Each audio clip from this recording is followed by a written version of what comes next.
Welcome, everyone. Morning. This morning, we're going to discuss the 98%. Why do we call ourselves the 98%?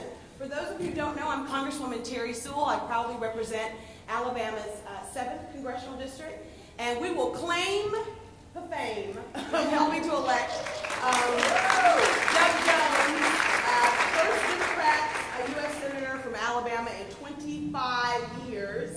It was black women who really showed up and showed out. 98% of the black women who voted for Doug Jones, and it was a huge voting block for him. So today's panel is called the 98%, Black Women Organizing, Voting, and Winning in 2018.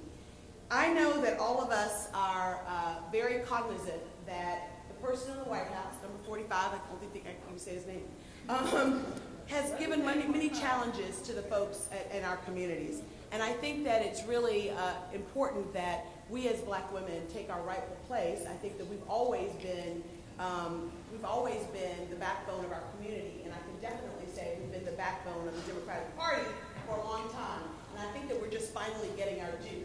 And I think it's really important that our panel today talk about the importance of getting out the vote, not only in organizing and mobilizing, but also black women having their seat at the table, finally running and winning in 2018. A big round of applause for all of our panelists, Johanna Hayes, we have Wakenya Clayton, LaTasha Brown, our moderator Angela Rye, who else do we have? Ayanna Pressley. We want to thank all of our candidates that are here. I know that in the room we got other candidates, black women that are running up and down the ballot, and we want to uplift them as well. Each of these women is making history this year, and they are here to share their insight and discuss the lessons learned and talk about what it means to mobilize our community in elections. So I want to thank all of you for joining us today. Most of us here know that it takes a lot of hard work to put oneself out there as a candidate, but it takes organization and mobilization. None of us get here alone. I've often said that perhaps the most humbling thing I've ever done in my life is running for office, because you realize that you're one vote, you're one person, and in order to actually win, you have to mobilize, organize, and get the most votes in an Alabama 50% plus one in order to win. And that takes asking people for their support, asking for money, asking for their time, and asking for their support. So you're constantly asking. It is not for the faint of heart to be a candidate. And I think it's so important that we really focus on not just black women organizing to elect other people, but African American women organizing and electing each other, which is very important. So today, make sure that all of you know our wonderful moderator, who is not only a CNN commentator, but she's also the CEO of Impact Strategies. I know Angela back in the day when I first got elected and was a new member of the Congressional Black Caucus. She was the executive director of the CBC. So Angela brings lots of energy, lots of information, and just a wonderful spirit in talking about the 98% black women organizing, voting, and winning in 2018. Angela Rye.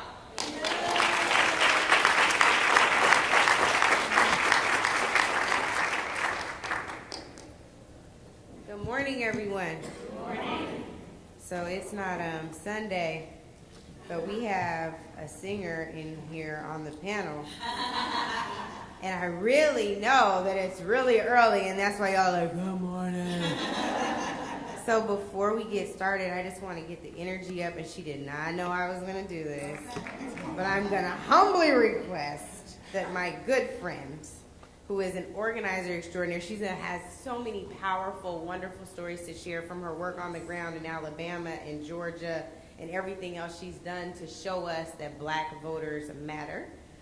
Natasha, would you bless the congregation with a little something? Miss Sewell, we just have to wake everybody up, including me. We just have to wake up. We got to stay woke in here, right, y'all? Natasha, come on and bless Before she the people. begins, I must say that she's from my hometown.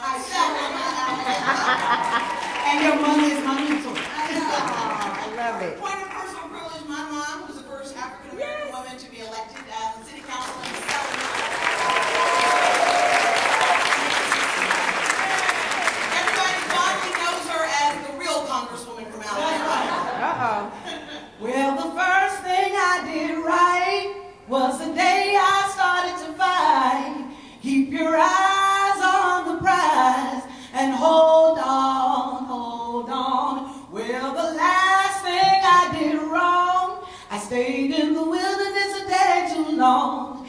Keep your eyes on the prize and hold on, hold on, hold on, hold on. Keep your eyes on the prize and hold on, hold on. Amen.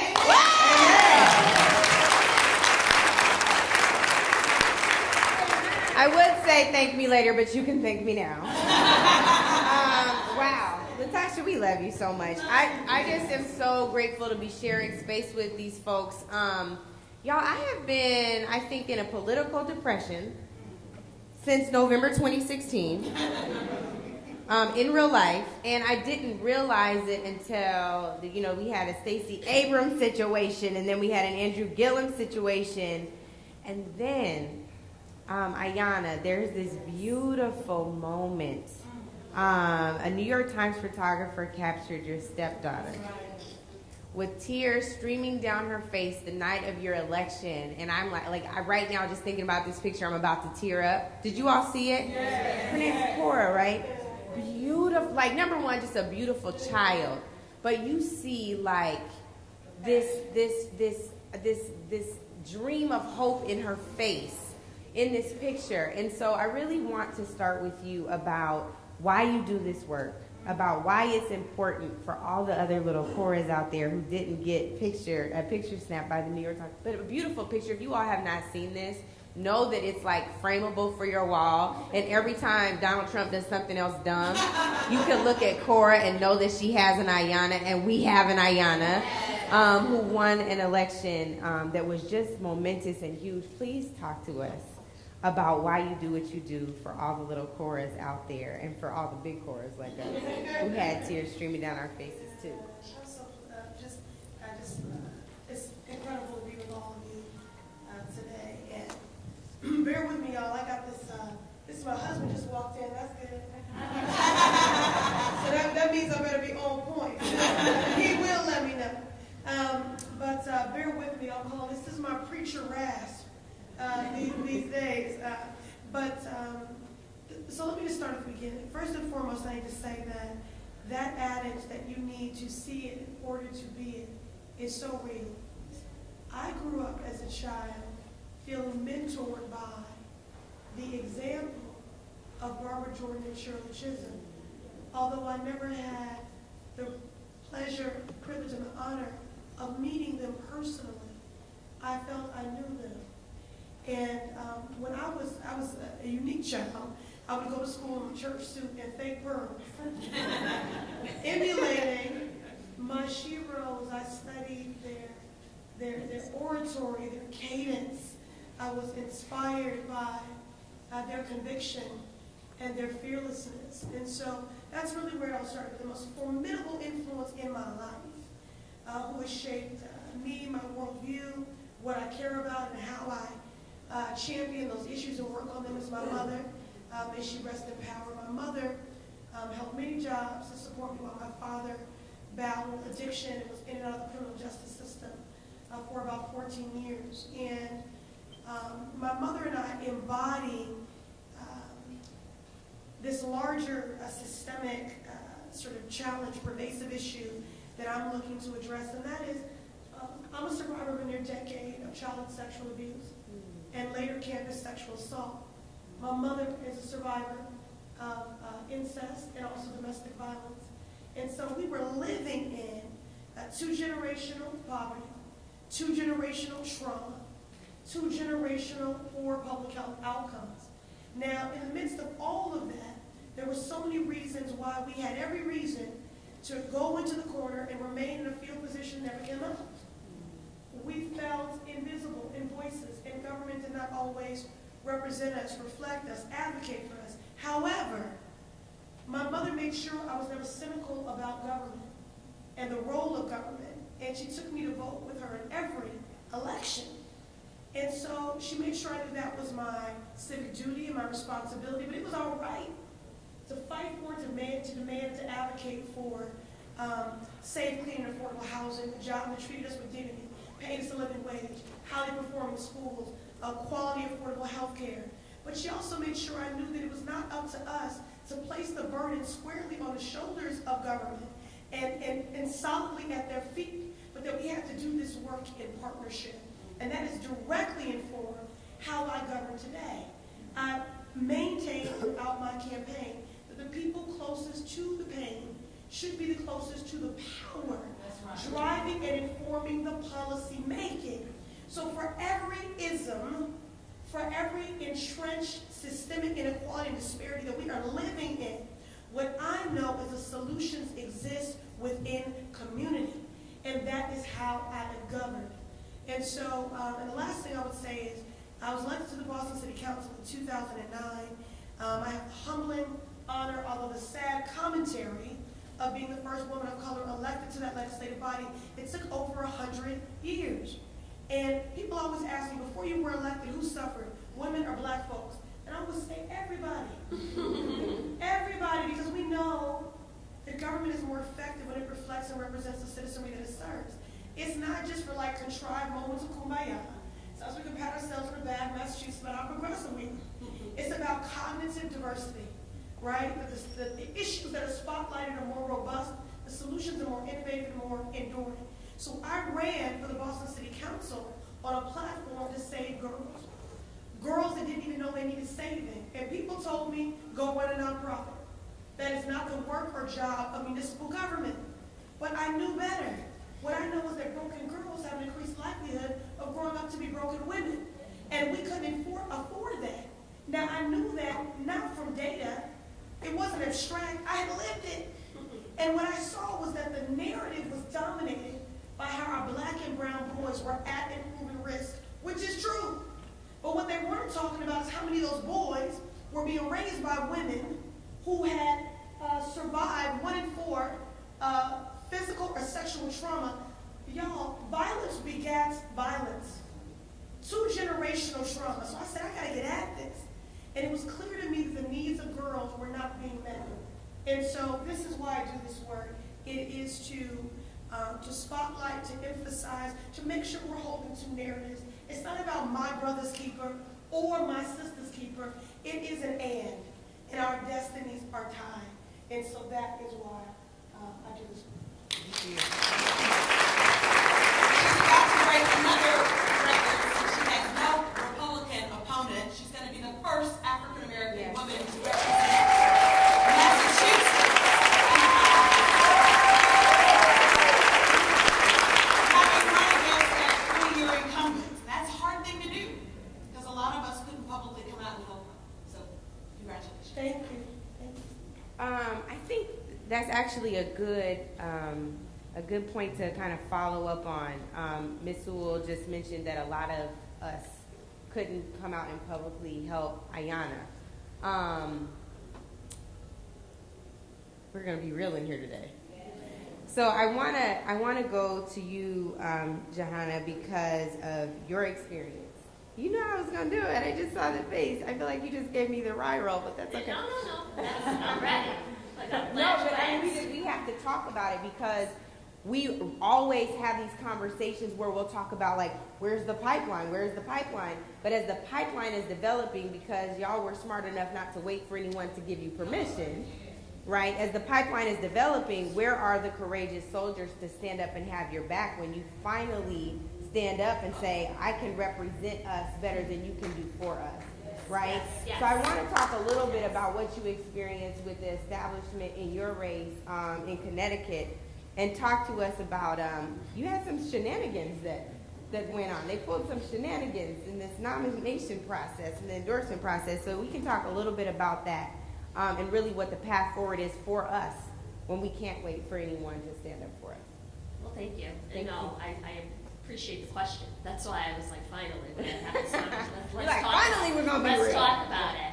But just really quickly to add to what Ayanna said, when we're talking about role models, I think it's very important to remember that it's not always people in power. You know, for me, no one in my family ever took me to vote. You know, no one in my family ever talked about school, but I was interested.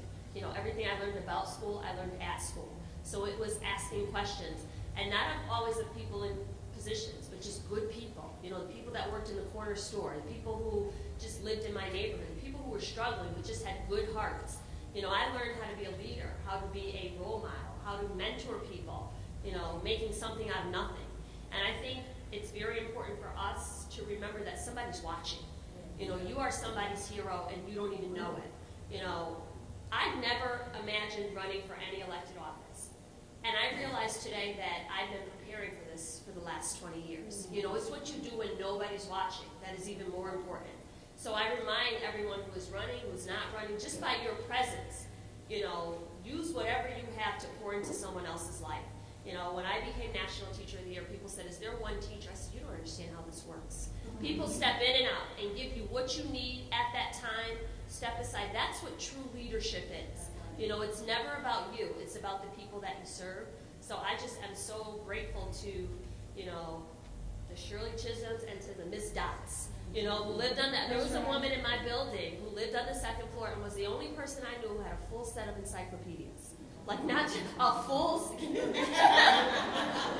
they used to give us the samples, so we had a couple, but Miss Dot had a full set. Let me tell you, and I sat at her table I just read. I would go to her house after school and just read her encyclopedias because she had them and they were hers, but she shared them. You know, and she had school supplies, so whenever I had a project, I went to her house. So I think for us, that sense of community and community building, I know for me, has been the foundation of my life. So to the question you just asked, I'm Johanna Hayes and I'm running for Congress.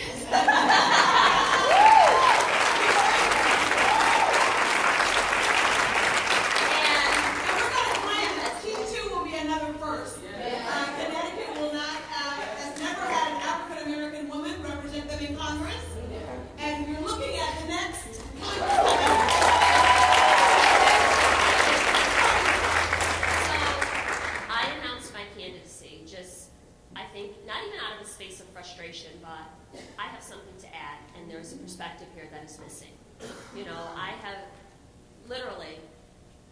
ask myself the question, who will speak for these children? Who will speak for the people who cannot speak for themselves? They didn't vote for this. They didn't ask for this. They are in a situation that they have no voice in. Who will speak for them? You know, so I'm going to run for Congress. I announced 13 days before our Connecticut convention.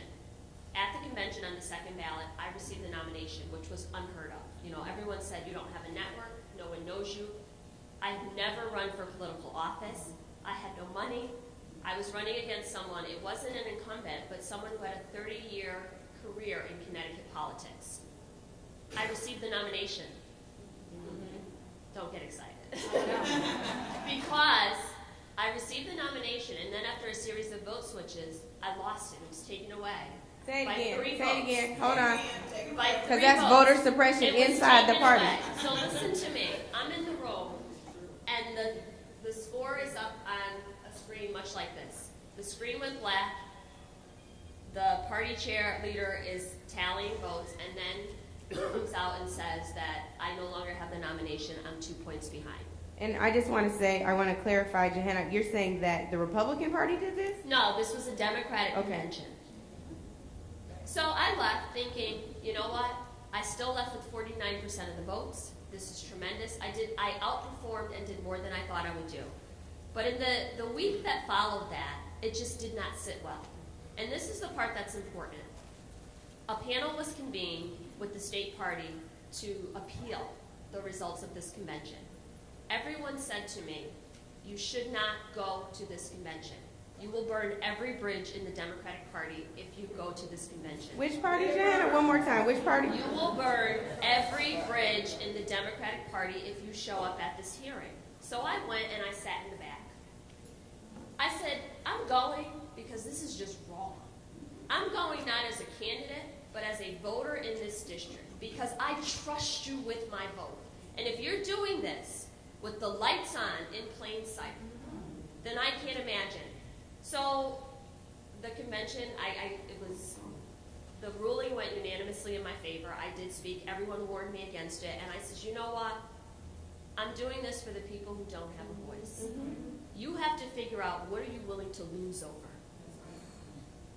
So I got some of the votes back, and I still did not have the endorsement. I was one vote behind, but I said I'm going to primary. And this is the part that speaks to what you just said. I met people who said to me, like, it's so crazy that I'm even here. I met people who said to me, will you be able to stand up to this current administration, Democratic leadership? Will you be able to stand up to this Democratic leadership even when it's not popular? And I said, that's a very strange question, coming from the same person who is unwilling to stand up for me even when it's not popular. We are in the same party. You're telling me you support me, but yet you can't step out. And I think that is what has happened. We cannot just accuse other people of being unwilling to do it. I am in a very unique position, and I just watch and I pray about it, and I'm humbled by it, where you receive this overwhelming support. So I went to primary. At primary, the candidate who had no money, no network, no political clout, won 62% of the vote. And then you get flooded with advice and support. And I say, it's easy to support me now. It's popular to support me now. So I just am so incredibly grateful to the people who prayed for me, who walked with me, who stepped out with me, who, I think it's very important, to acknowledge when the votes were switched on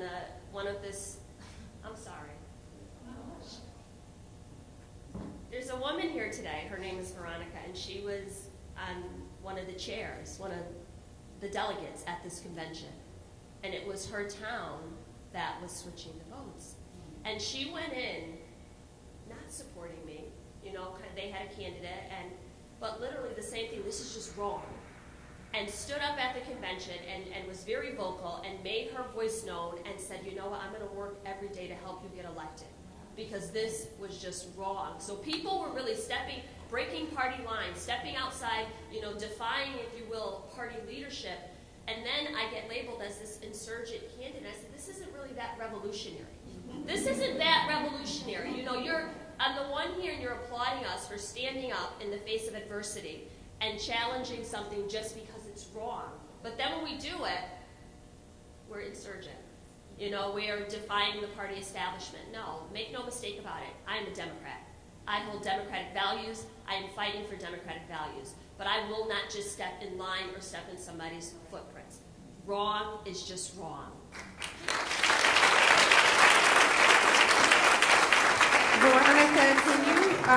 Veronica, can you please stand? I just want everybody to see you.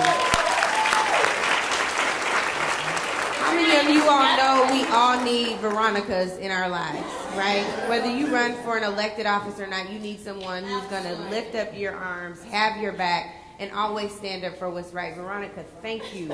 Seriously, I'm like up here, tears in my eyes, like, oh my God. She took some hits for me. I believe it. She took some hits for me, and that did not go unnoticed. Veronica said, and I don't give a damn. And it did not go unnoticed. It was a very difficult primary. Absolutely. It was very difficult, and some people had to just be bold and unapologetic. Yeah. And that happened. I'm gonna go to Ayanna really quick, but this is I wanted to say something about that. So, now, before I was on the Boston City Council, I was an aide on the federal level for 16 years. I've been a faithful foot soldier, Democrat since I was in utero, okay? Deployed and dispatched to elect Democrats throughout the Commonwealth of Massachusetts and throughout this country. I was running to represent a district that is 57% people of color, 30% foreign-born, 40% single, female-headed households. Massachusetts, the birthplace of the abolitionists and the suffragettes, the home of marriage equality and healthcare reform, had never elected a Democrat of color in the 230-year history of the House. And we are the bastion of liberal politics. But we are often rhetorically liberal. Yeah. And what we know is that when we espouse diversity and inclusion, that when it comes to power and wealth, The standards change. And so people find it audacious after 16 years of my toiling in Democratic politics, 8 years as an elected official, 3 times as a top vote getter, that I would run. In addition, there's 57% people of color. Now, what would have been audacious and daft is if I didn't run. But what I want to say, but I want to acknowledge this. I knew it was going to be lonely. I knew it would be uphill. I knew it would be bruising because we don't primary Democrats. I was up against, a progressive, good guy. 10 terms, 20 years. They had not had a choice for a generation. He earned 23% of the vote 20 years ago and had gone unchallenged for 20 years. Now, what I'm going to say is, establishment folk will feel, I believe, more emboldened, especially black leadership, if they know that you have their back. We play, if they know that you have their back. We play small. We play small because we're afraid of our own power and because the goal here is addition and multiplication. So folk get afraid because they don't want to cancel themselves out in the elevation of you. This is about their own fear of their political capital. But if 8 aren't saying, well, look, I can't go against that because I'm going to lose that donor or lose that endorsement and lose the foot soldiers of that union, they'll step out. I believe that. So the conviction is not just of us that will put our names on the ballot, but it is of all of you that support the people behind that and the people that are already there. That will embolden you. So I am sitting here, there are literally like tears right here. I'm like, this conversation is spiritual to me. There's something about it that's just like, I'm gonna say it this way. Kamala Harris told me, and it's something I keep repeating to folks, that in this work we have to remember we're not alone. And I'm saying that to you because to Ayanna's point, she just said, if folks know you have their back, they'll do it. If you recognize your power, if you know you're not standing up alone, if you know you're not going out to fight, whether you're trying to win an election or you're supporting it like a Veronica is, a Johanna, you will do different. And right now, what we're experiencing is a tremendous shift in the party because I think for the first time, no, the Democrats are not Republicans. Right? We know what the Republicans are espousing our wayward. This is not on behalf of the CBC Foundation. I'm standing as an individual. This is a nonpartisan organization, but I'm partisan, damn it. And we're going to talk about racism today. The thing that we have to get right as Democrats, as progressives, particularly as we go further down the line to young people who don't identify in either one of those boxes, right? We have to get rid of the institutional racism that has been pervasive in this country and has infected the Republican Party and the Democratic Party. So the conversation is spiritual to me because I'm like, thank y'all for being bold enough to tell this truth in this room, but also on my Instagram Live, so we'll make sure the Democrats see it. Now here's the thing, Ms. Sewell, I have to come to you because what is astounding to me is so often we talk about there's not enough black representation in the South, in the South, in the South, in the South. The South has struggling with racism. The liberals in the North have it.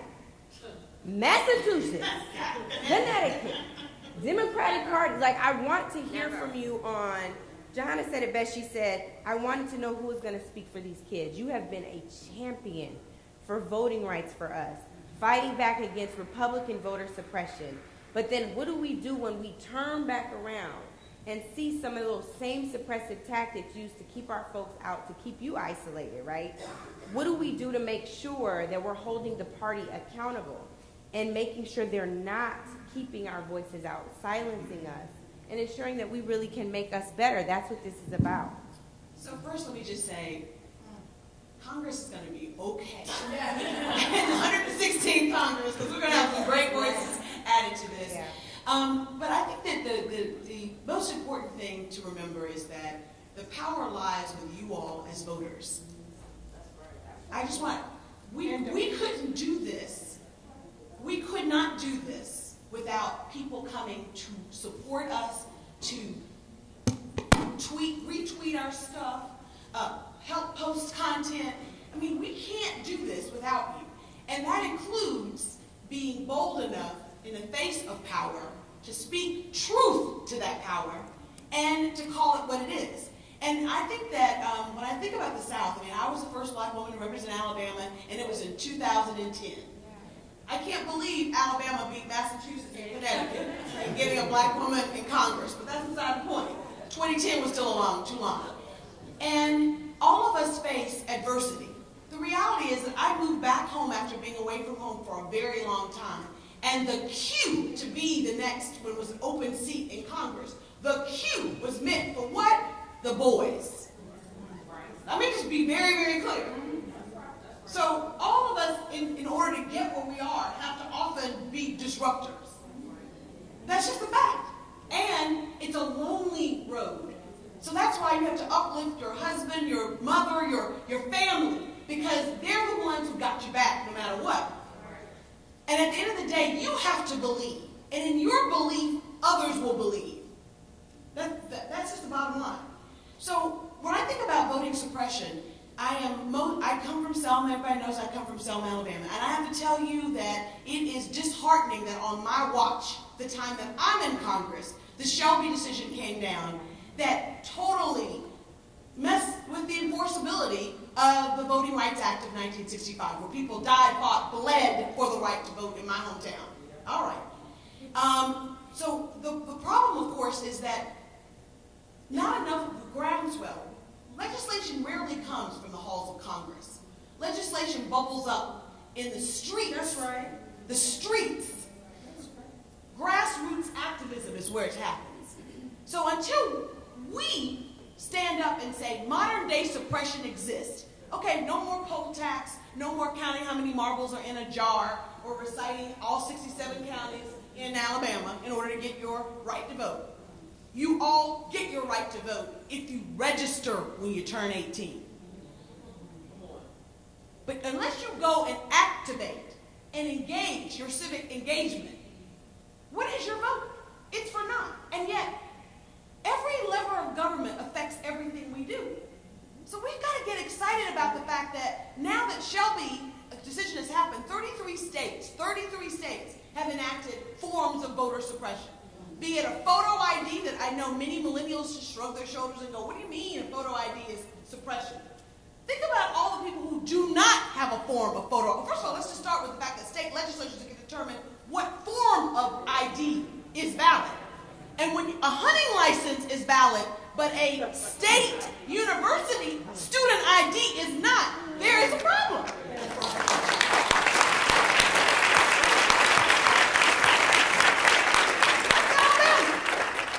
When a photo ID, and the most popular photo ID is a driver's license, and folks in Alabama, because, we're running out of money, the state legislature decides to close down DMVs where people get driver's license.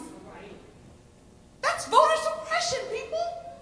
There are modern day barriers to voting. And unless we get upset about it, unless we are fighting about it, unless we are calling it out, whether it's internally within the Democratic Party or it's external to in our government, in our nation, we've got to get excited about it.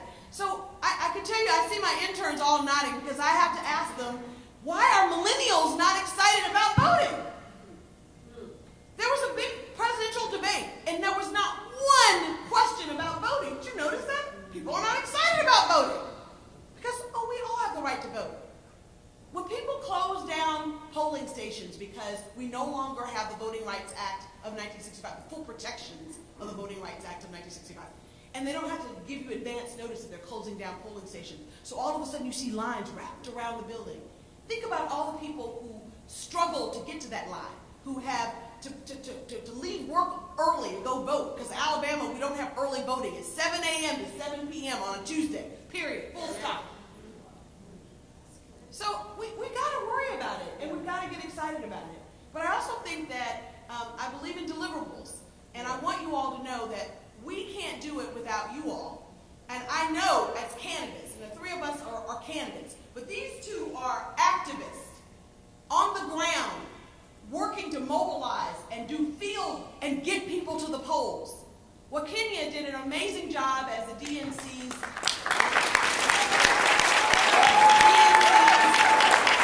African-American outreach. She came to Alabama and lived in Alabama for literally 3 months on the ground. And, you know, when Doug Jones says it's not about Doug Jones, I'm here to tell you it's right. It's not about Doug Jones. It's about Alabama wanting to have a voice in Congress that reflected their values.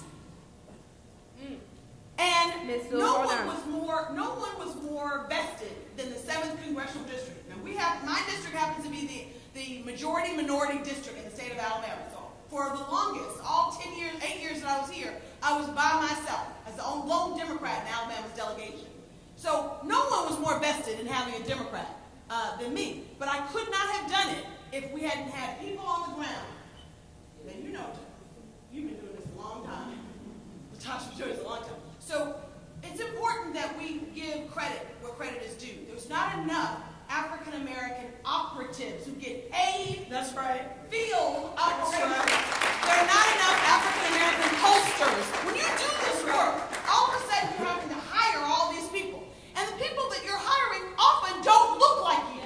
So that's a problem. There's a problem. So when I look at young women, that's why I'm so pleased to have an African American woman as my finance director. She needs to learn how to raise the money.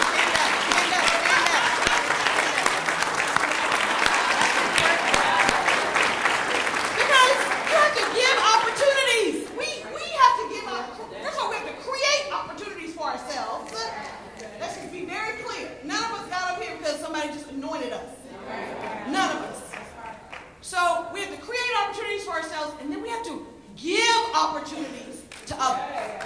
And so I would love it if we could pivot to why it's so important that we get filled. We spend millions of dollars for house races, and most of it's on television, when really it's the people driving folks to the polls that actually gets the votes that elect you.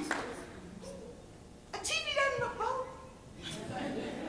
But I'm just saying, we've got to figure that out, and I would love to hear from our activists. I'm getting there. Ms. Sewell, so I love her because this is the same energy she has about protecting y'all's voting rights, even if you don't live in Alabama. Like, I want y'all to know this is our voting rights champion in the House of Representatives, and we thank you. Like, I love her. Like, if you're not excited now, I don't know what to tell you about going to vote, about registering to vote, and protecting the vote. So thank you, Ms. Sewell. Latasha, I'm keeping my eyes on the prize. Yes. Ms. Sewell, in her remarks just now, I'm about to get in trouble, so I'm not going to look at her. In her remarks just now, she talked about wanting to ensure, and Alabamans wanting to ensure that they had someone who represented their values and their interests in the Senate.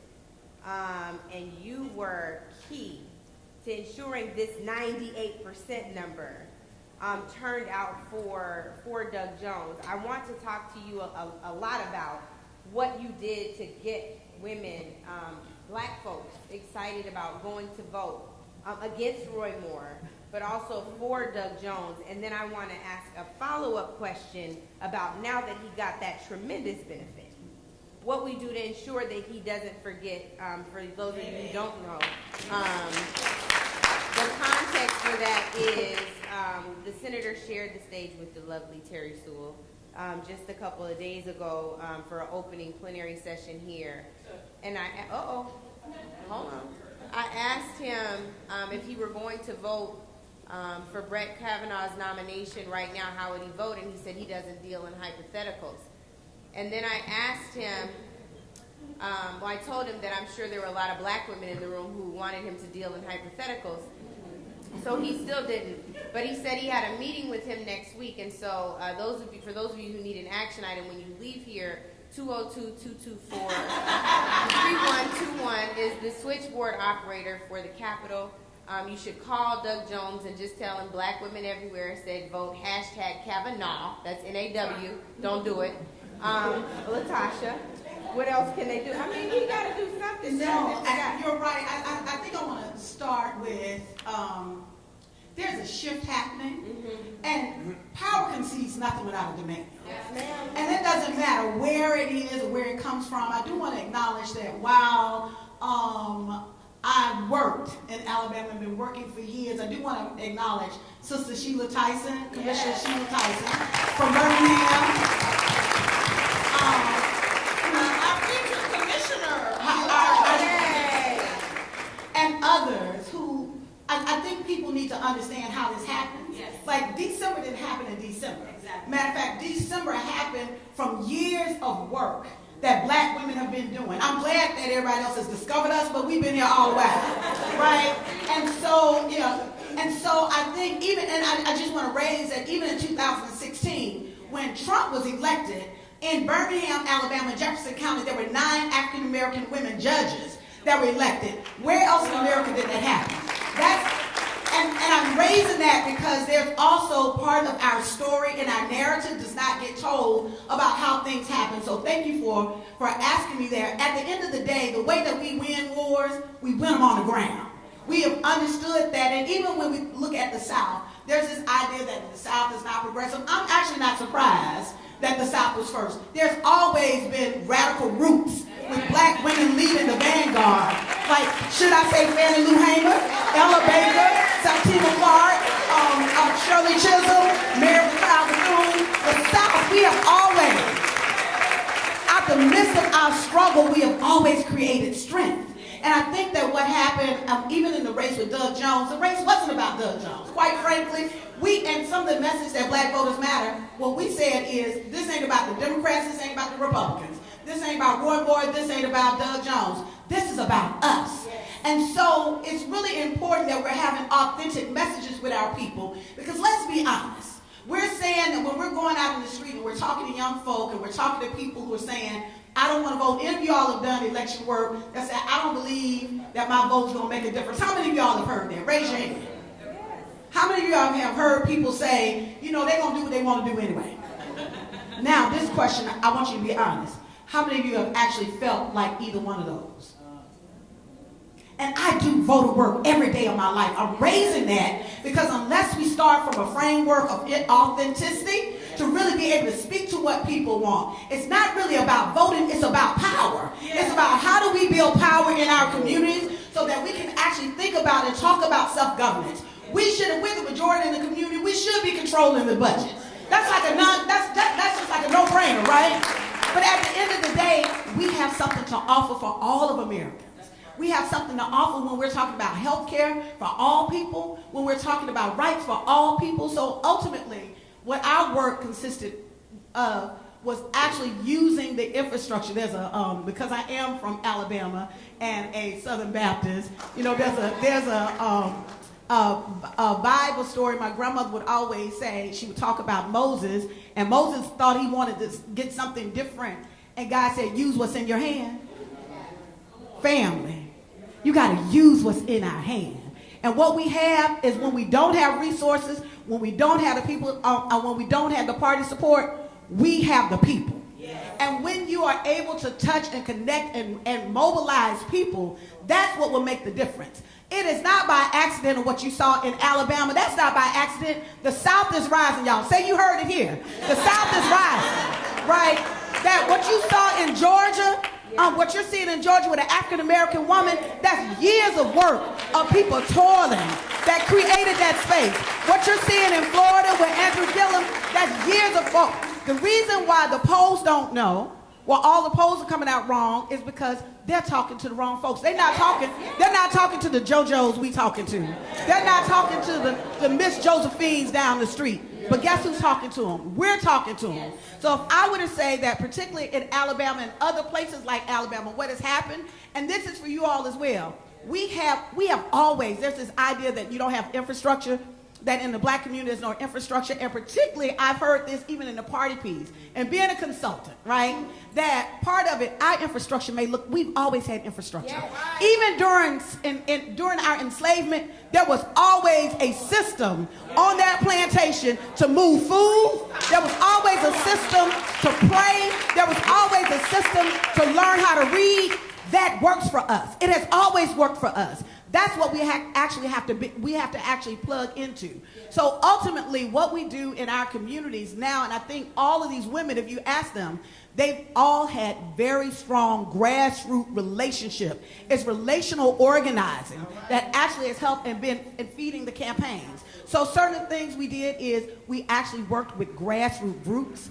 They may be churches, it may be women in the sororities, the fraternities, the infrastructure that is available in our community, being able to, one, tap into that infrastructure, two, being able to share a message, an authentic message with people about even listening. Instead of always going to folks trying to extract something from them, that they see you coming in the door, you all know you got somebody that call you and you see them on your phone and you don't even want to answer the phone because they want something, right? Right? People don't like that, but it's different when people are actually listening, right? And listening to what folks will tell us what they want if we just listen. So I think that ultimately in Alabama what happened is what has always happened to help with the liberation of our people. It is using our power around with our relationships, being able to connect, being able to say authentic messages, and being able to tap into the existing infrastructure. Just know the South is rising. Yeah.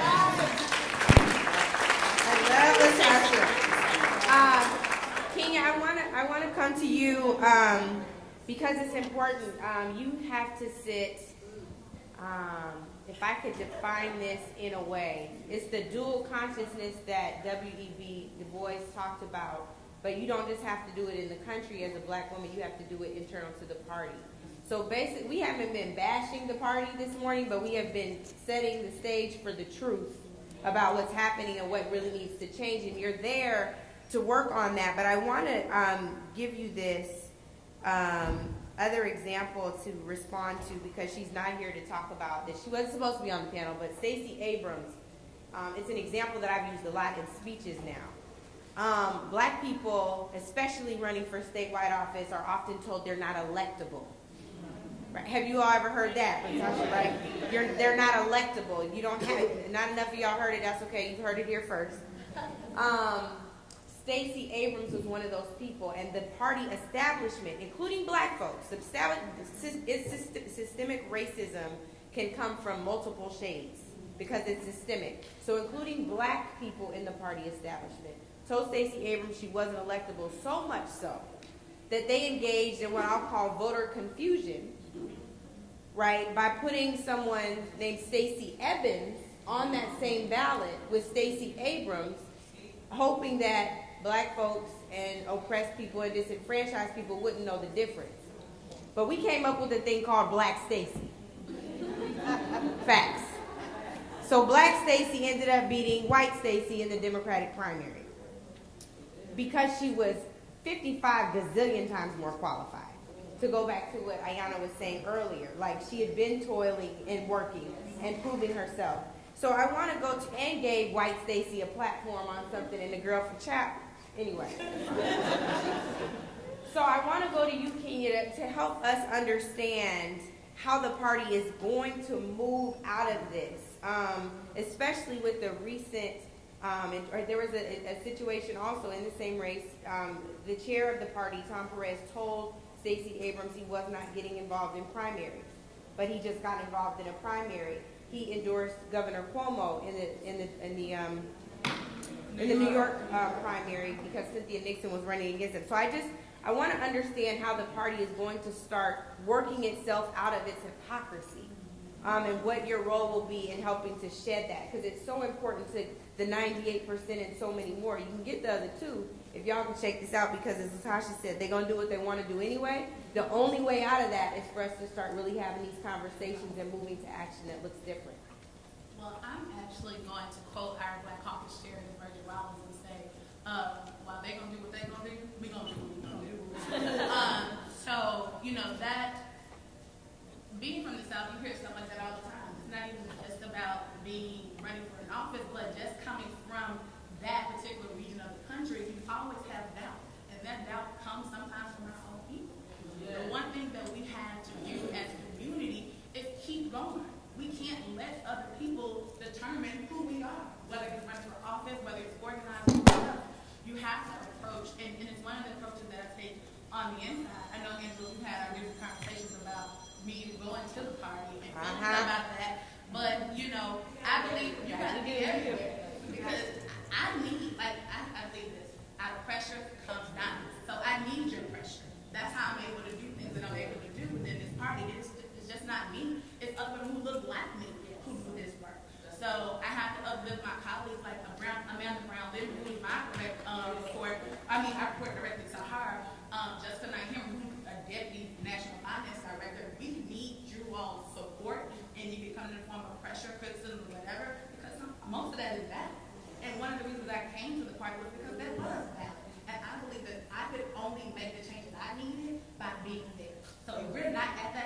are definitely on that menu. It's going to be valid. You won't see changes.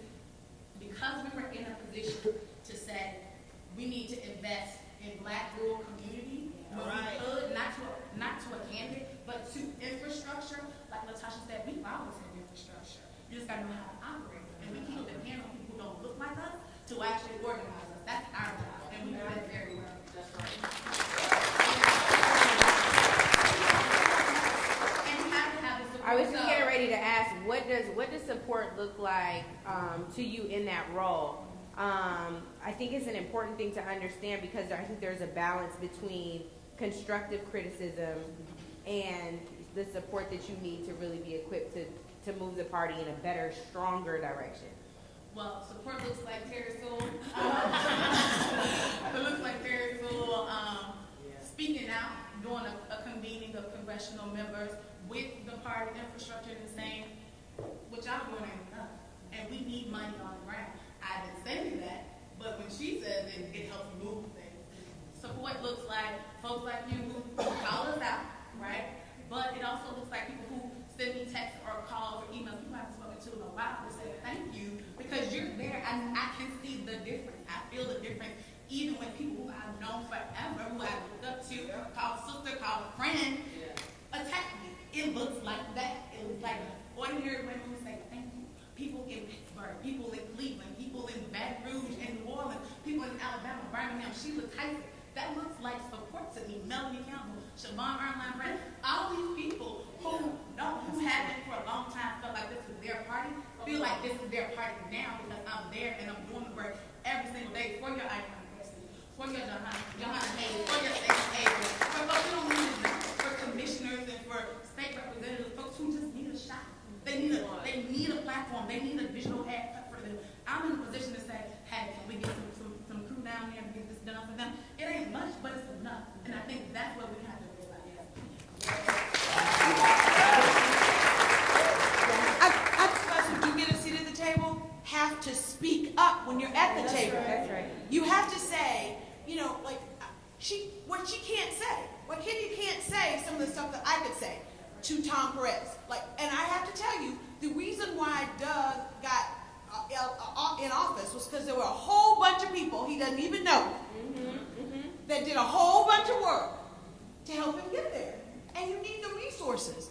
But I wanted to make sure that the resources that were coming in from the DNC went directly to the people. Yeah. But so you have to say that. So because she's sitting at the table in the DNC, well, the DNC is coming to Alabama asking for us to mobilize our resources for them. And so you have to say, Tom, Jamie, and to their credit, they listened. To their credit, they listened. I said, you have got to put money on the ground. Do not come to Alabama doing another television ad. Doug has enough television ads. Not another mail piece. He got enough mail pieces.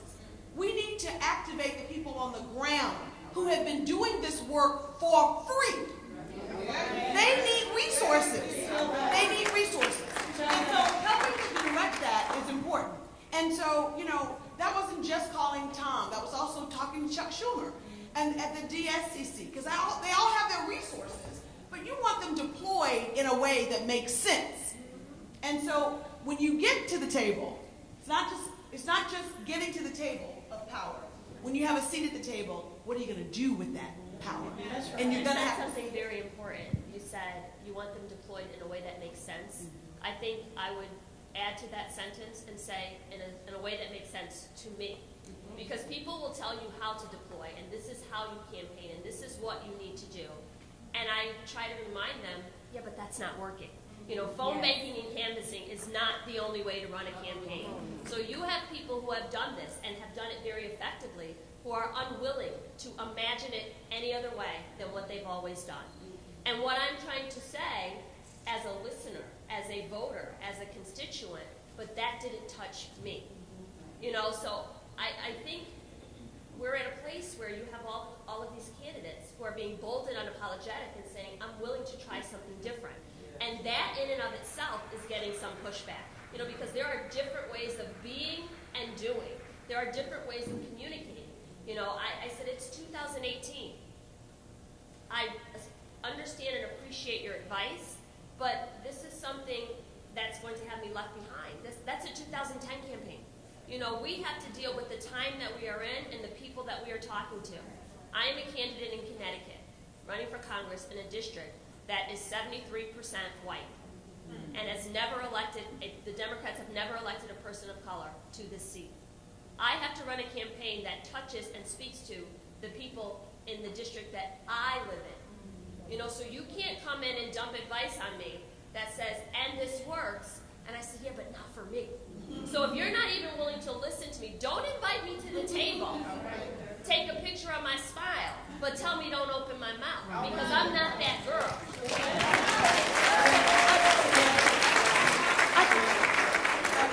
I do want to share something. I do think that we will be doing a disservice in this moment if our conversation does not, if we don't have a critical analysis about what party politics means. And really, and I think we really do have to have an evolution of thought around that. Primarily because I do think that the paradigm of political parties in general, both the Republican and the Democrats, have shifted. Trump was not the party's candidate. Let's be honest. Right, now they claim them now because they all scared and cowards, and they run behind the them. first, the second, the third, the fourth, the fifth. He attacked all of them and got there. He wasn't, right. And I think part of that is because there's been a paradigm shift in terms of the roles of political parties in the country, that we really have to be engaged in that conversation so that we're not, I always liken it to what I call is the blockbuster syndrome. You know, do y'all remember Blockbuster?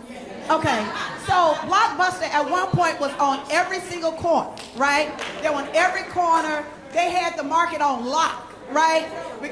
And what they did is they provided a service. Their service was on-demand video. People who wanted to have movies, they go to Blockbuster, right? And so they were even actually on Wall Street. They were doing that well. They were lucrative. They had a monopoly. They had it on lock. Along came something called Netflix. The service, the need didn't change. The same demand was having video demand, right? On video demand. What they did is their service delivery, their framework changed. So I think we can look at, I think the Democratic Party has to make a question of, are you going to be a Blockbuster or are you going to be a Netflix? And so,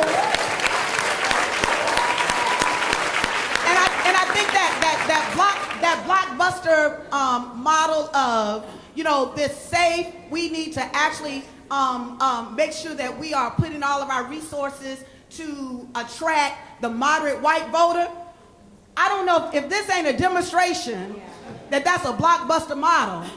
I don't know what is. I think really we really have to have some real deep conversations and have an analysis that really is talking about how the landscape has changed, right? And what we need to do, and not necessarily how I see it is, what will the party do, you know, getting the party is gonna have a seat at the table, they're gonna invite us. No. Yeah.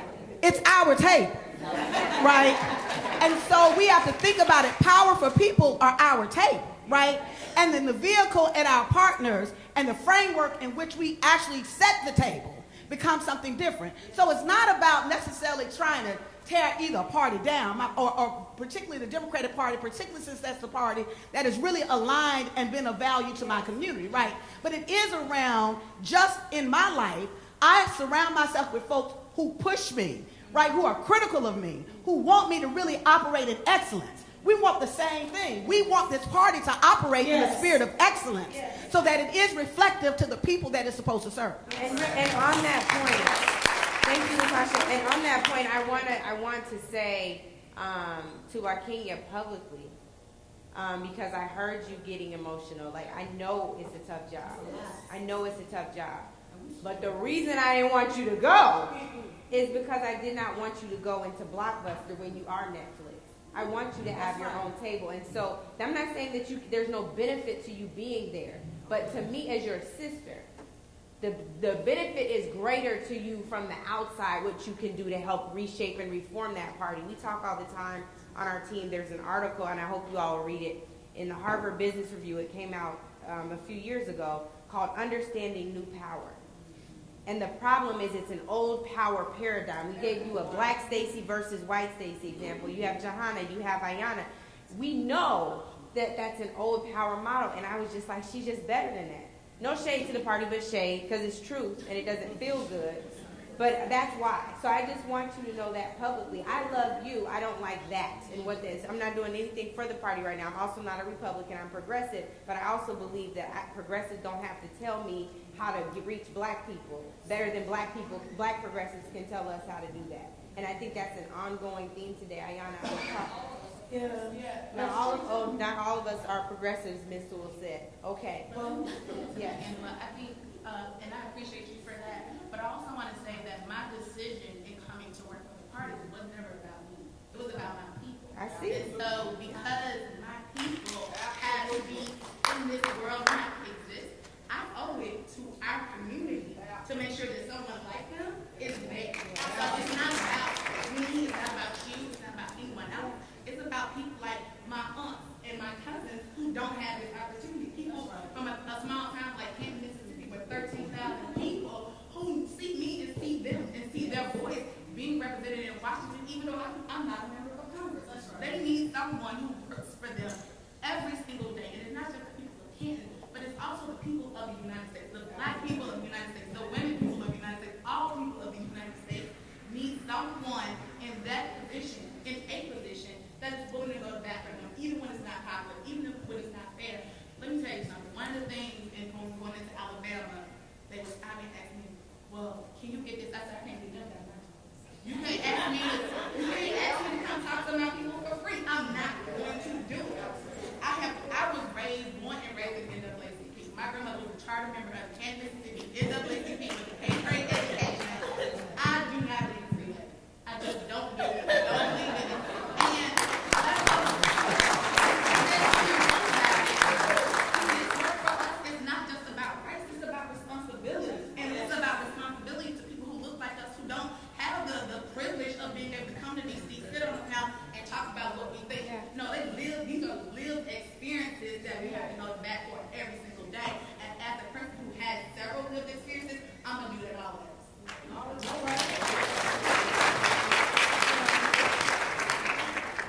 so on this blockbuster Netflix thing, what I do want to say is, because now our race, ultimately we won by 18 points. I did not accept corporate PAC money. We raised $1 million in grassroots donations. The median contribution was $64. Now, hold on, I have people who contributed $1 experiencing homelessness, living in shelter, that came every day. 14-year-olds that were canvassing on days that it was like walking the surface of the sun. It was so hot. And 250 black men behind the walls of MCI Norfolk who endorsed me and organized their families on the outside. Now, what I'm saying,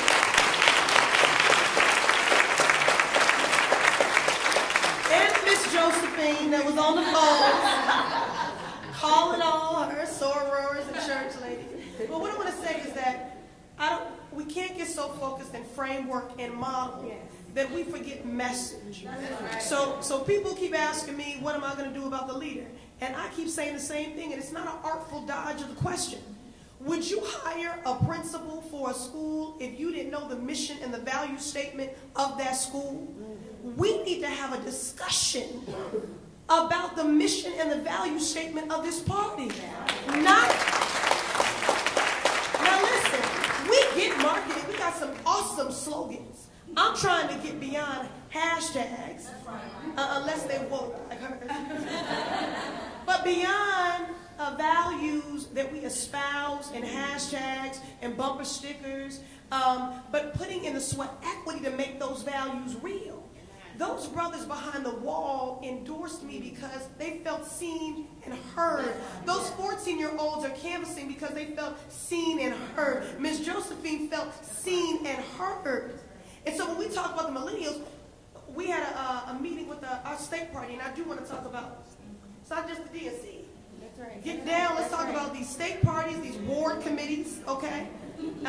We need to get granular in this reform, okay? But they said, well, this was just magical. I said, well, no, there was nothing magical about it. What happens is, when you demonstrate to people that you give a damn about them, then they give a damn about democracy. And so you have to show up and meet people where they are. And I had plenty of consultants in this consultant industrial complex that were fired because there was not an alignment of value, and they told me I was wasting my time on college campuses. But I just want to say, these young people showed up because I was talking about one-time cancellation of student debt. They showed up. They showed up because I'm going to say this as a voter. We have given elected officials and policymakers a pass. They get to talk in slogans, and they get to check boxes. And listen, I was the only candidate that had a violence and trauma plank in my platform. Now, why did I have that? Most elected officials you go to and you say, what are you doing about violence? And they say, I support gun control. And we tell them that's good enough. You go to them as a woman, and they say, well, I support choice. Are you good? They go to immigrants and assume every immigrant is Latino. You know how many black immigrants live in the Massachusetts 7? And they'll say, well, I support immigration reform. Are you good? They go to the LGBTQIA community and they say, I support marriage equality. Are you good? We don't live in check boxes. We don't live in bumper stickers. We live in intersectionality. And we need to demand more. And that's why, Democrats, it is not enough to just talk about a blue wave and Democrats being in the majority. What matters is who are those Democrats. That's what matters. That's what matters. Oh my God, the doors of the church are open, child. Oh my God. I'm just saying, we have to have a conversation about the guts and the soul of this party and our message, because all the reconfiguring of the service delivery without a message that is resonant and authentic doesn't matter. And that's what we have got to get straight. I reject the notion that this is about working class white folk and everyone else. I reject the notion that we're going to have an actual debate about if we are the party of jobs in the economy or of criminal justice reform when the issues are conflated. I'm not choosing. So we have got to get that straight, and then we can get to the service delivery. Okay, so I mentioned the doors of the church are open. And before there's a benediction, there's time for the congregation to ask questions. Now, let me tell you something about this church. We had enough preachers, including the moderator. And I just want to ensure that you have a question. And I know that this has been spiritual, and even I pontificated, but I need you not to. I need you to promptly get to your question. I need you to ask your question to one of the panelists. And if you do not, it's going to be an abrupt church service because I'm going to have to cut you off. There's no organ, but I'll start playing. Are there any questions? If you line up to the mic, we'll take your questions. Name, where are you from? Well, good morning. Good morning. I am Karen Stanley Fleming. I do currently live in Buffalo, New York, but I am from the distinguished Congresswoman's great state of Alabama. And my question is for her, because when I hear some of the righteous anger of the sister from Mississippi, hello, which is where my husband is from, and then Alabama, there is something about the South rising again. And so my question, Representative Sewell, what was in your mind when you set aside that $31 million for civil rights historic preservation? Because I'm feeling like it had something to do with, if we understood our history, we could get on fire about voting. And then if you would just share that with this audience, because maybe somebody here needs to apply for that $50,000 or that $500,000, because I certainly intend to, on behalf of my parents' high school, Rosenwald School in Leeton, Alabama. So if you see that application coming through. That's a lot of shout outs. All right, that's all. Nice. Okay. What were you thinking? Yes. So really, I think that it goes to having a seat at the table. The 7th Congressional District is Birmingham, Selma, Montgomery, Marion, Tuscaloosa. A lot of historic stuff happened there. And I see it as an avenue for economic revitalization. It's a little selfish, But it's not just my district. So many other districts would benefit from it as well, because we know that if we don't learn from our past, we are what? Going to repeat the past. And I think that, I went to the president at the time was Obama, and I said, I think that for the 50th anniversary of the Selma and Montgomery March, it's not enough that we just have a Department of Interior with historic preservation grants. How about we do specific grants for civil rights sites? And then Clyburn came and said, well, why don't we do specific grants for civil rights sites on HBCUs too? So we started a conversation based on our own life experience and knowing that those kinds of historic preservation grants can be a catalyst for economic revitalization of our communities. Because there are too many of those churches are crumbling. We're about, on Saturday, tomorrow will be the 55th anniversary of the 16th Street Baptist Church bombing, where the 4 little black girls were killed. It's never lost on me that I walk the halls of Congress because they cannot. And what are we doing to move it forward? What are we doing to pay it forward? So historic preservation grants for civil rights sites, and there's 31 million, you were right, for this FYI 20, are available. And there are special grants that you apply for, and they're due October 8th for this fiscal year. And if you want any more information about it, go to my website, because we have it posted on my website, sewell.house.gov, October 8th. Can I just say, Representative Sewell is not just fighting for people in Alabama. She championed and led the charge to get child care as a reimbursable campaign expense. I was the first candidate in Connecticut to use it. And I was told, well, let's wait and see what other people around the country are doing. I don't care what other people are doing. I got a child, and I need some child care. So she was helping me before she even knew she was helping me. And I know that by me doing that and having that show up as a line item on my FEC report, the person who's at home thinking about doing this but saying, I could never do this because I have a child. You know, we're breaking down barriers from 50 years ago, barriers today, and just reminding people that, no, you can do this. You know, stand on my shoulders because I've already started to pave the way for you. So for that, I thank you. Hello, I'm Mark Harrison. I'm from the Washington, D.C. area in Prince George's County, right next door. I have a question about the point that you raised about the party not endorsing staying out of primaries. All right. So I want to hear, does that also include members of Congress? Should they stay out of primaries as well? Because the issue becomes an issue of incumbency. And one of the candidates who's up there now, and some people didn't want to endorse her, but she won anyway. The sister from Boston, all right?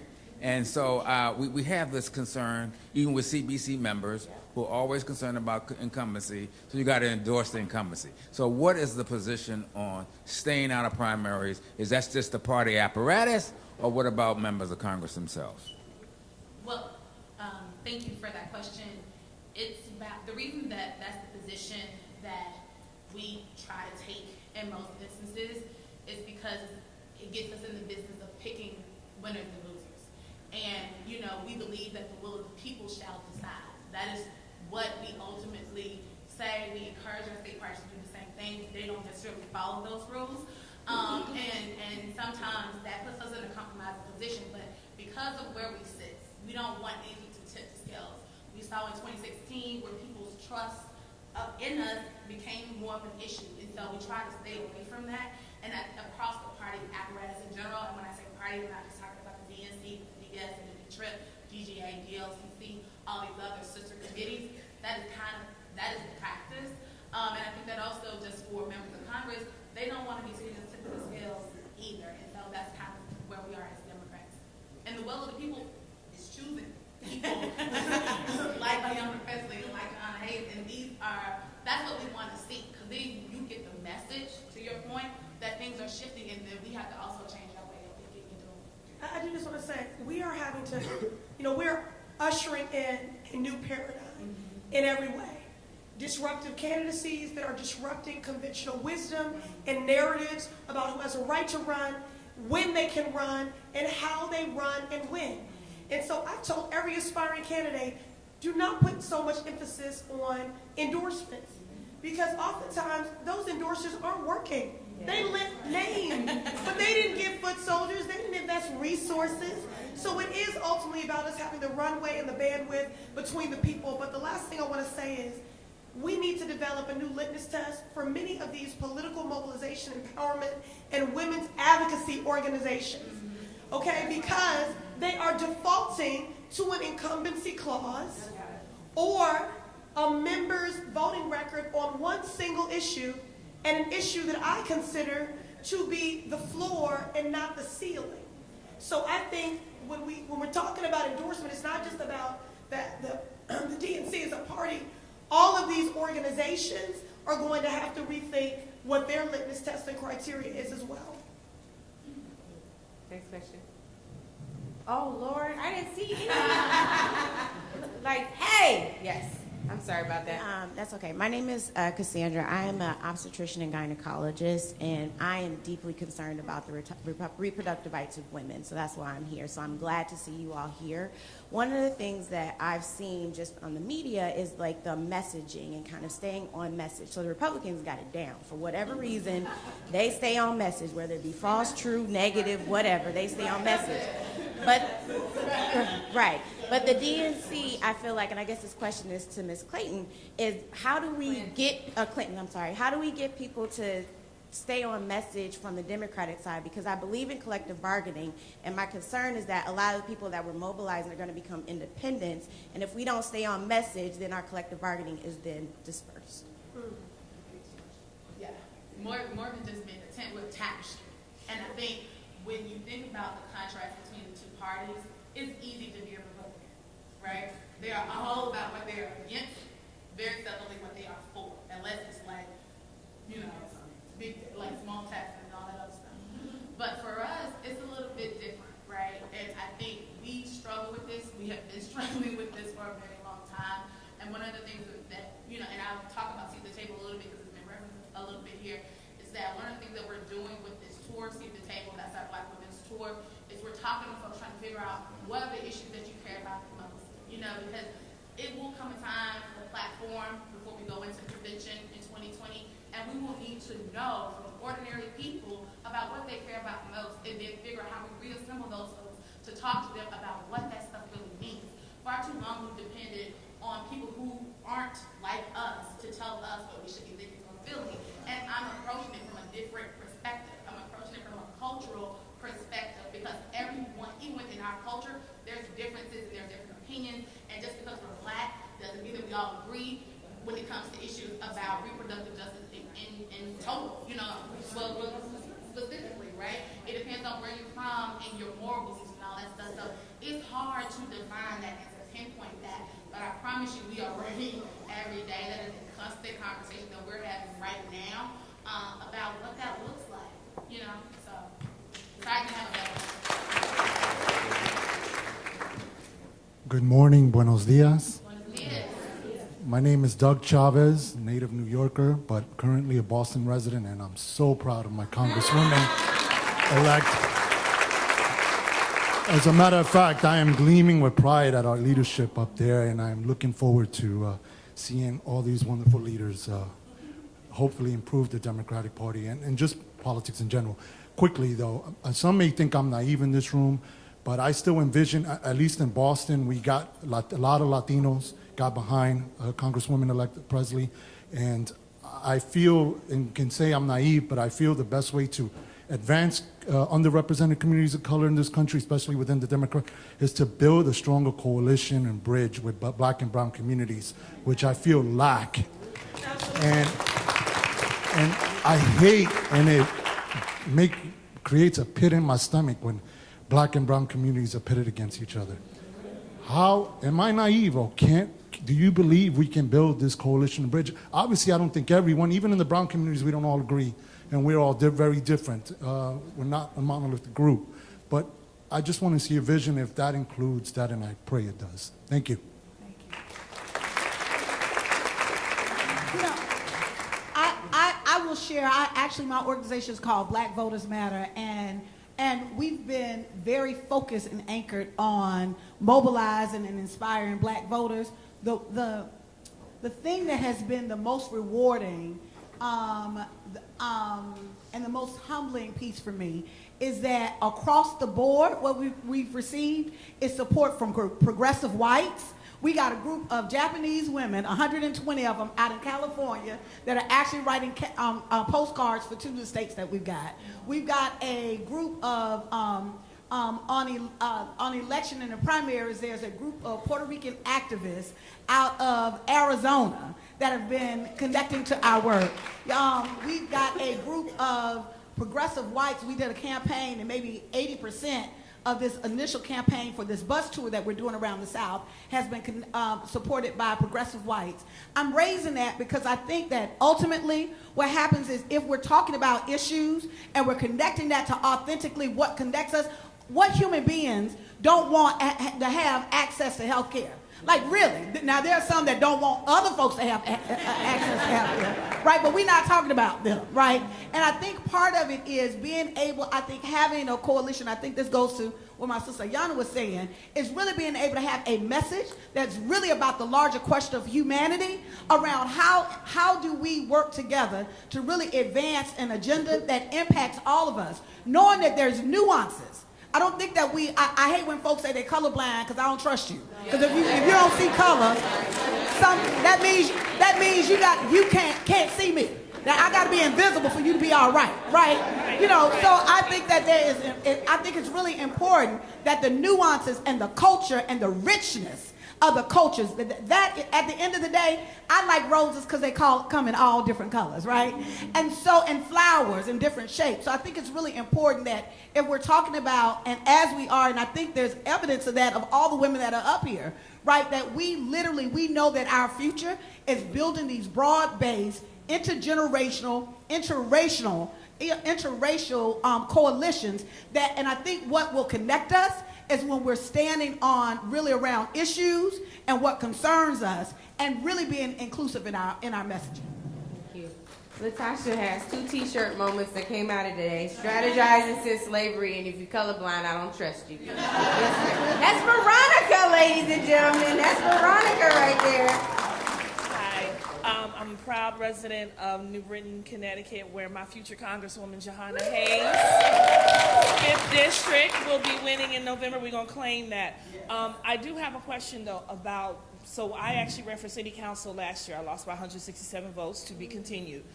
My platform, if you will, was representation matters. And so the question I'm asking to the women on the panel that are running, what can we do as a party to have better representation of black and brown black people working in the field, serving as campaign managers, finance directors, field directors, whatever, except all of these titles. Now, I'm happy to say that Aisha, now you know she's a sister, is the coordinator for I don't know what her title is, field rep, She's just there. We all just do it right to help to galvanize the volunteers for my area. But how can we have more young people, black people, old people, whomever, get involved and work on these campaigns, be hired? We get a lot of volunteers. We need more. We need y'all to volunteer and to write checks. I'll just do that plug real quick. But how can we have better representation of us to work on these campaigns and be on these teams? I'm going to have Larkenia answer this. Can I just really quickly just say something? Because I think part of the reason why we're here is because we're talking about how black women have been underrepresented. People did not hear our voice. And I see the same thing happening with millennials. Let's learn from our mistakes. When we invite people to the table, have them there in a meaningful and purposeful way. You know, I had a 9-year-old on my campaign who was phone banking every day, won the award, 500 touched calls. He came in and they asked him to put stamps on envelopes. He said, no, I want to talk to people. I said, give him a phone. You can't give a 9-year-old phone. Give him a phone. He called, and it's so funny because when I went out in the community, people said, I just got a cold call about you. The most amazing 9-year-old. You can't hang up on a 9-year-old. And I was like, we struck gold with Lamar. So I say that we have to learn from our mistakes. We can't cannot be in this room having an autopsy on what we did wrong with black women, but then continue to perpetuate those same offenses to millennials, to brown communities, to disengaged communities. We have to, I say to people when they come into my headquarters, tell me what you're good at, and I'll find a place for you on this team.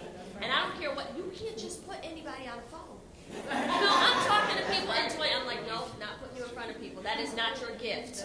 That is not, and I, listen to me, and I'm going to turn it over to you, but what I've always, when I became National Teacher of the Year, when I decided to run for Congress, one scripture settled in my soul, and it has guided me and carried me every single day, and it is Esther 4:14.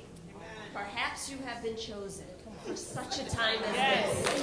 For such a time as this. So when people walk through your doors, that is their moment too. You can't take that away from them, because people have come in and said, I don't know how to volunteer. I've never done this before. You don't want to diminish or devalue anybody's gift. So I say to them, tell me what you know how to do, and we'll figure out a way to fit that into this team. And that involves some creativity, some boldness, some diversity of thought, some educating of others, some sharing of your own gifts to feed and pour into the lives of others. But you can't just say to somebody, there are 2 roles on this team, and none of them are paid. You can canvas or you can phone bank. That's not how this works. I, too, do not believe in free labor. I work too hard, and if you want to keep people, you have to show me that I matter. You can't just keep inviting me into your room so that you can have a photo op of a full room, but I never get to talk. And then when I do talk, you never hear or consider what it is I said. You never include this as part of your strategy moving forward. Nobody has time for that. Ain't nobody got time for it. I said to people, you don't have to be here. We don't even need a headquarters. You got a phone at home. Here's a list. Call me when you can. But just figure out a way to do this different, in a way that is meaningful and purposeful. You can't just ask me for my vote. But that's it. I don't get anything. Nothing. I don't get to come to the party. I'm not at the VIP table. We can't talk. Anything. And I think that's how millennials are feeling right now. We can't say, if they're saying to us, I don't watch commercials. I fast forward right through. And we're saying the only way we're communicating with you is through a TV commercial. You already lost them. I was a high school teacher for 15 years. And I'm going to tell you something. As I taught civic education, and I registered every student who came through my classroom as a senior to vote. And what I will tell you, most of those students are registering unaffiliated. They're not picking a party. They're making you work for their vote. And they take it with them if they don't like what you're doing. They say, I don't know. Let me wait and see. I have an 18-year-old son. Through the primary, I checked his registration. He unaffiliated. I said, well, you in this house, you don't vote, you don't eat. And he said to me, and it was probably my proudest moment, well, what is your platform? What do you stand for? Tell me what you're going to do for me. And if that wasn't me coming through him, so I think we have to be very cognizant of that. People want to know, what are you going to do for me? I'm promoting this message that says, we can't just wait until we are affected by it. We have to fight for it just because it's the right thing to do. But what we are affected by definitely frames our decision making, which is why, this civil rights legislation was so important to Representative Sewell, which is why she, and not one of her male counterparts, led the charge for including child care as a campaign reimbursable expense. We have to make sure that when we invite people and we ask them to come into our space, we actually want them there. And that, I think, is the challenge of this party right now. We've been invited, but don't really feel welcome. And Kenya, before you answer, can we do this quickly? We have several other questions, and we only have 8 minutes left. So, I know. I appreciate it, but nobody else can answer that long. Kenya, I need you to answer. Let's try to get to these folks' questions. Okay. So, really quickly, thank you for being teacher of the year. Yes. I think your approach, and we need more teachers elected to public office, because that's where you got to go. Really quickly, you asked about how you can get more people of diversity and diverse backgrounds into campaign work. We have 2 programs, actually 3 programs that we're pushing right now to get more people of color involved in Democratic campaigns. And I'm not just talking about as field organizers. I'm talking about finance consultants, press people, communication people. That's Team Blue. Right now, we're looking to sign up and deploy them to everywhere across this country because we have races to win in November, and so we need all types of talent. And I don't believe that you can knock doors in communities that don't resonate with you. So, or to reach people in communities that don't resonate with you, it's hard to do. But the other thing is Team Blue, New Blue Crew. That's where we're focusing heavily on college students on HBCU campuses, PBIs, and all the rest of them. So we have tons of funnels there. Please see me if you're interested in more information. See me after this for that information. Yes, ma'am. Good morning. Good morning. So I'm an abolitionist, prison and police. I'm a former public defender, currently a master's student. Currently a master's student at NYU studying policy, and I'm curious to know I'm a firm believer that the system is working exactly how it was intended to work. So until it is no longer, oppression will persist. So I'm curious to know what your thoughts on abolition is, but also any inspiring words for a young woman looking to affect policy in a positive way for communities of color. Any advice that you have? Thank you. Before anyone answers, let's do this quickly. I'm going to try to get all these questions in and then let everybody close out and we'll wrap, okay? So abolition's first question, yes. Hi, my name is Alexis Lockett from Phoenix, Arizona. I work in financial aid at one of the biggest community colleges in Arizona. So we have a lot of brown and black students, and I want to know, as a millennial woman, young black woman, what can I do as an activist? I just feel like with my studies, I don't know if I'm doing enough. What is enough as a young millennial? Thank you. Next question. Sir. Hey, hi, I'm JD, and I'm from Arizona. I'm here as a student, and I guess I've always been a little confused about my idea of blackness. Black men aren't really supposed to have emotions other than anger and, or happiness, but our emotions are marginalized as far as what we're supposed to do in society, and black women have always been marginalized to the point of not even really being part of the discussion until now, and I haven't even seen the things that I've seen from black women previously, and I have an amazing mom. Okay? Like, she is the greatest person I've ever known. My dad is not shabby. Married to my mom, he's always been a great protector. I don't have a story. I come from Arizona, 7% black people, and I don't have a story to fight for, really. I see stories. It was the civil rights movement in my house, basically, when I grew up. But I still am confused about blackness sometimes. I am not after the caucus. You're all role models, and you just stood for what you believed in, not knowing that you were going to be up here one day. I'm sold on black women for sure. Y'all can clap for that. That's all right. We sold on you too, boo. We sold on you too. I need your question. This is inspiring, but I do need your question too. Coming from my position, I'm not sure if there's any black candidates that I can push forward right now, but what can I do for candidates maybe even outside of my state to help? Okay, what can you do for his? Yes. My question is, good afternoon, good morning, my name is Atoya Deans. My question is for Representative Sewell. You had mentioned about about voter suppression and the gutting of the pre-clearance provision. What are strategies that we can do now to overcome those challenges? Because as you mentioned, a lot of the polls are closing, a lot of polls have been closed, and certain documents are no longer valid. So what are those challenges that we can use to overcome? Thank you. Thank you. Yes. Hi, good morning. My name is Kara Turrentine. I'm the owner of a full-service political firm in Nashville, Tennessee. And so at the state and local level, we talk about black women organizing. And at those levels, we see a lot of women of color running against each other, and we don't see a lot of pipeline building. And so what are some of the suggestions that you would have as we work at the local level up? I've worked from council to congressional. but at the local level, we still fight with each other so much, and oftentimes lose races that we could be winning. So what would you say to folks that are working on that? Perfect. Yes. Good morning. Rojan Samuda, Jamaican native, attending the University of Connecticut as a freshman. As someone who wants to be a future leader in today's society, I just want to know, how did you get through all the challenges and obstacles that you faced? Because I'm sure that the path you took was not smooth at all.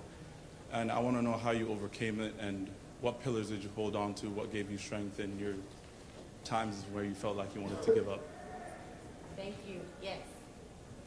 Hello, my name is Nia Anderson, and I'm a freshman at Howard University. And I just had a question about what she was saying about, young people not really voting anymore. So my question was, what would you say to somebody like me who's really interested in politics and wants to get involved? How do I inspire my classmates? Because sometimes that makes me feel, makes me lose hope. So I just want some inspiration. Thank you. Yes. Good morning. My name is Brittany McCoy. I'm a recent graduate from Virginia State University. I'm also a Bronx, New York native.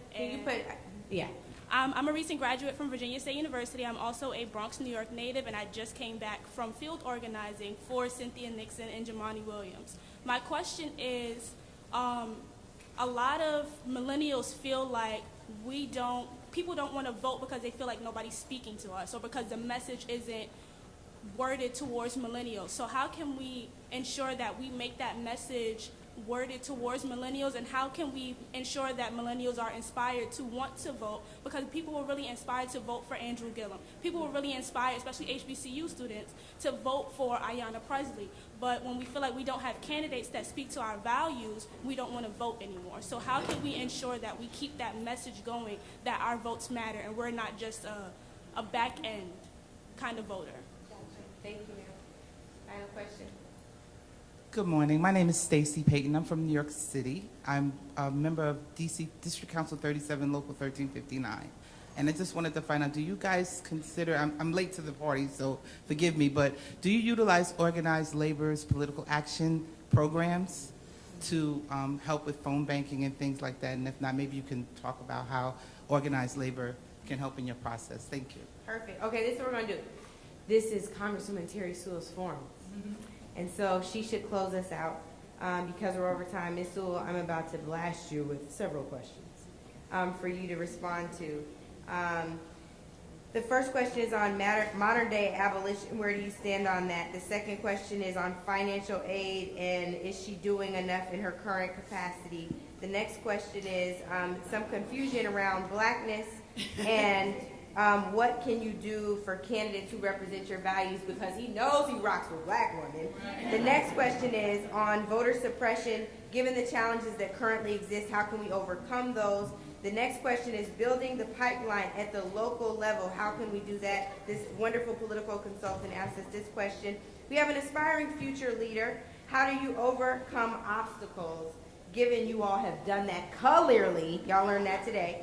And then young people need to be inspired. She's going to do that in these remarks, so we'll cover that there. And then there's nobody speaking to us. This is a millennial question. Where are our candidates? Because everybody doesn't get to vote for Ayanna, at least not yet, and Andrew. And then the final question is on utilizing organized labor, which I know you all do to support your campaigns. And that is it. Ms. Sewell. First, was this not an awesome panel already?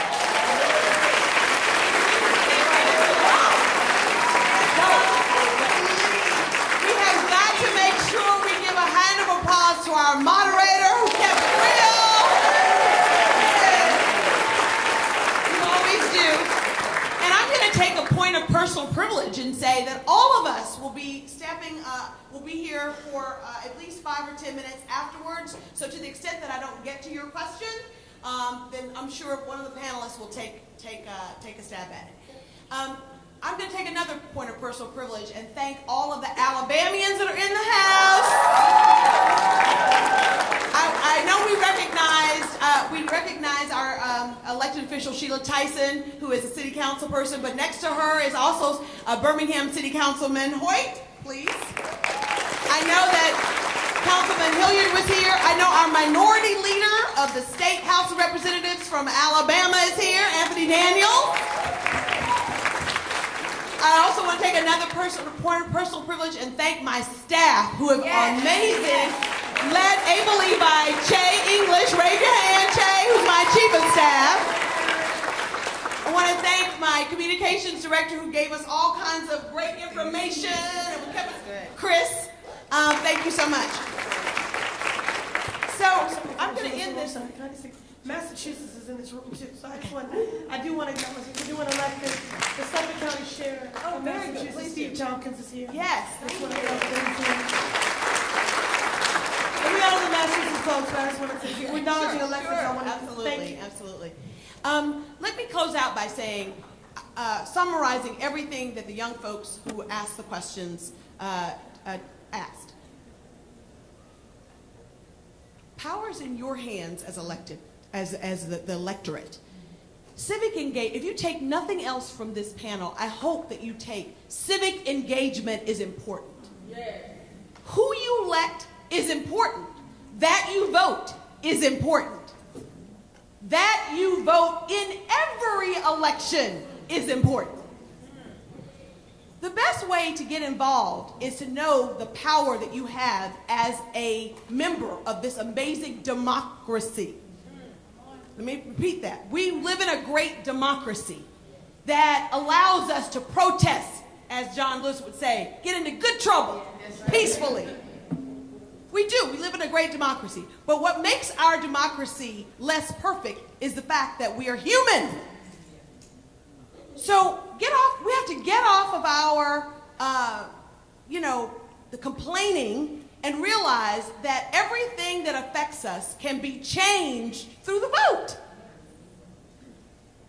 So when you don't feel like voting, that's when you need to go vote. When you feel like your vote doesn't matter, that's when you need to be going to vote. And how do you do that to the young people? Figure out an issue. My mom, who was a librarian, and I was blessed to have lots of library books in my household growing up, used to say, bloom where you're planted. You do not have to be a candidate or a member of Congress to make a difference. Teachers make differences every day in the lives of people. Members of the organized labor make a difference every day to the quality of life of all those who are employed, okay? So you can bloom where you're planted. So I challenge you to choose an issue, whatever your issue is, and to galvanize interest among your peers around that issue. That's called advocacy. I dare you to be an advocate. And I dare you to choose a candidate. And I'm going to say, based on the 98% in this panel, that candidate be a black woman. And you not only invest your time, which is valuable, but you give money. And I can't ask that without doing my part. So to the amazing two women who will be joining me in Congress.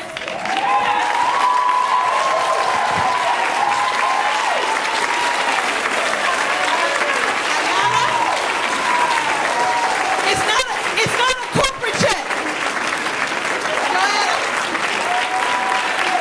$2,500. Miss Sewell, as the former executive director and general counsel of CBC, I'm just saying this is in her personal capacity, not on behalf of the Congressional Black Caucus Foundation. You've got to put your money where your mouth is. It's not how much you give. It's that you give. Called investing in the people. Okay? So what I want you to remember, all of the folks who ask questions about what can we do to get engaged, how can I feel excited, what can I do about voter suppression? Write a check. Support a candidate. Support an issue. Support a party. Get engaged. Get engaged. You cannot be on the sidelines in this election. November 2018 is they say all elections have consequences. That's true. And that all elections are consequential.